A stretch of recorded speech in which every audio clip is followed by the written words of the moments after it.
ಸ್ನೇಹಿತರೆ ನಮಸ್ಕಾರ. ನಾನು ಗಿರೀಶ್ ಕೂಡ ಮಾತಾಡ್ತಾರಂಥದ್ದು JDS ರಾಜ್ಯ ವಕ್ತಾರ. ನಿಮ್ಗೆಲ್ಲ ಗೊತ್ತಿರಬಹುದು, ಒಂದು ನಾಯಿ ಇದೆ ಇಲ್ಲಿ ಮಂಡ್ಯದಲ್ಲಿ. ಒಂದು ನಾಯಿ ಇದೆ. ಆ ನಾಯಿ ಎಲ್ಲಾ ಪಕ್ಷಕ್ಕೂ ಹೋಗಿ ಬಂದಿದೆ. ನಮ್ಮ ಪಕ್ಷದಲ್ಲೂ ಕೂಡ ಇತ್ತು. ಸ್ವಲ್ಪ ದಿವಸ ನಾವು ಕೂಡ ಒಂದು MP ಮಾಡಿದ ನಾಯಿ.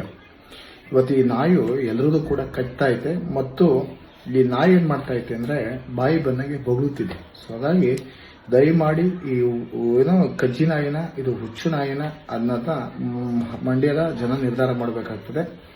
ಇಲ್ಲಾಂದ್ರೆ ಈ ನಾಯಿಗೆ ನಾವು ಬುದ್ಧಿ ಕಲಿಸ್ಲಿಲ್ಲ ಅಂತ ಹೇಳಿದ್ರೆ ಈ ನಾಯಿಯು ಎಲ್ಲಾ ತಟ್ಟಿಗೂ ಹೋಗ್ಬಿಟ್ಟು ಏನಂತಾರಲ್ಲ ಹುಚ್ಚ ಬರುತ್ತೆ. ಸೊ ಹಾಗಾಗಿ ದಯಮಾಡಿ ಮಂಡ್ಯದ ಜನತೆ ನೀವು ಕಾನೂನುಬದ್ಧವಾಗಿ ಅದಕ್ಕೆ ಪಾಠ ಕಲಿಸೋದ್ರ ಮುಖಾಂತರ ಏನ್ ಮಾಡ್ಬೇಕು ಅನ್ನೋದು ಮಾಡಿ. ಹಿಂದಿನೂ ಕೂಡ ಏನೇನು ಆಗಿದೆ, ಇವನ ಕುತಂತ್ರ ಏನೋ ನರಿಬುದ್ಧಿ ಅನ್ನೋದು ಅಂತ ಎಲ್ರಿಗೂ ಕೂಡ ಗೊತ್ತಿದೆ. ಇವತ್ತು ಕುಮಾರಸ್ವಾಮಿ ಅವ್ರನ್ನ ಏಕಾಏಕಿ ಬೈಯಂತದ್ದು ಅವಾಚ್ಯ ಶಬ್ದಗಳಿಂದ, ಅಂಬರೀಷ್ ಅವ್ರ ನಮ್ಮ ಮಂಡ್ಯದ ಗಂಡು ಅಂತ ನಾವೇನ್ ಕರಿತೀವೋ ನಮ್ಗೆ ಒಂದು ಇದಿದೆ.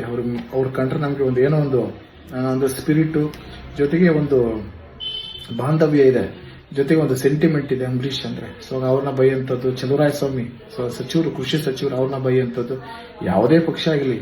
ನಂತರ ನಮ್ಮ ಮಾಜಿ ಶಾಸಕರಾದಂತಹ ಸುರೇಶ್ ಕುಮಾರ್ ಅವ್ರನ್ನ ಬೈಯಂತದ್ದು, ಸುರೇಶ್ ಗೌಡ್ರನ್ನ ಬೈಯಂತದ್ದು. ಸೊ ಅನೇಕ ವಿಚಾರಗಳನ್ನ ಹಿಡ್ಕೊಂಡು ಇವತ್ತು ಅವಾಚ್ಯ ಶಬ್ದಗಳಿಂದ ನಿಂದಿಸುವಂಥದ್ದು, ಕೆಟ್ಟದಾಗೆಲ್ಲ ಮಾತಾಡಿದ್ದಾನೆ.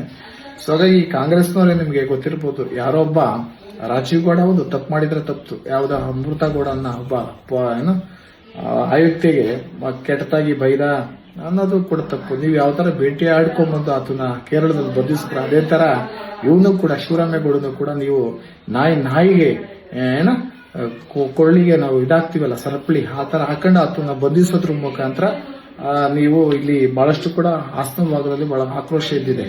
ಸೊ ಅದ್ರದ್ದು ಆದಷ್ಟು ಬೇಗ ನೀವು ಈತದ ಮೇಲೆ ಕಠಿಣ ಕ್ರಮ ತಗೊಳ್ಬೇಕು. ಸಂಬಂಧಪಟ್ಟಂತ ಪೊಲೀಸರು ಕೂಡ ಸುಮೋಟೋ ಕೇಸ್ ಹಾಕೋದ್ರ ಮುಖಾಂತರ ಅದನ್ನ ಬಂಧಿಸಬೇಕು ಅಂತ ಕೇಳ್ಕೊಂತ ಇದ್ದೀನಿ.